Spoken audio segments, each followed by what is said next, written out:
ఒక తాత ఒక మామిడి చెట్టుని నాటుతున్నాడటండి. అటుగా వెళ్తున్న రాజుగారు అది చూసి మంత్రితోటి ఇలా అన్నాడటండి, ఆ చెట్టు పెరిగి పెద్దయి ఫలాలు ఎప్పటికిస్తుందో అన్నాడటండి.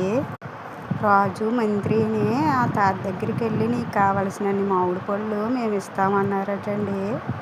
ఆ తాత చిరునవ్వు నవ్వి నేను నాటే మొక్క ఇప్పుడు గురించి కాదు రేపటి తరాల గురించి అన్నారటండి. రాజుగారు అప్పుడు ఆలోచించి నా పరిపాలన ఇప్పుడు తరాలు చెప్పుకుండేలా కాదు రేపటి తరాలు కూడా చెప్పుకుండేలా ఉండాలనండి రోడ్డుకి ఇరువైపులా కూడా చెట్లు నాటిచ్చారటండి. ఆయన అశోక చక్రవర్తి అండి. ఏ దేశంలో పుట్టామని కాదండి, ఎంత మంచి పనులు చేసామన్నదే గుర్తుపెట్టుకుంటారండి ప్రజలు. మనకి గోదావరి నది మీద ఆనకట్ట కట్టించిన కాటన్ దొర గురించండి ఇది. ఇతర దేశాలకు వెళ్ళిన వాళ్ళు ఇండియా డెవలప్మెంట్ అవ్వలేదంటారండి. మన సంపద అంతా మన దేశంలో ఉంటే అందరికంటే ముందు మనమే ఉండేవాళ్ళం అండి.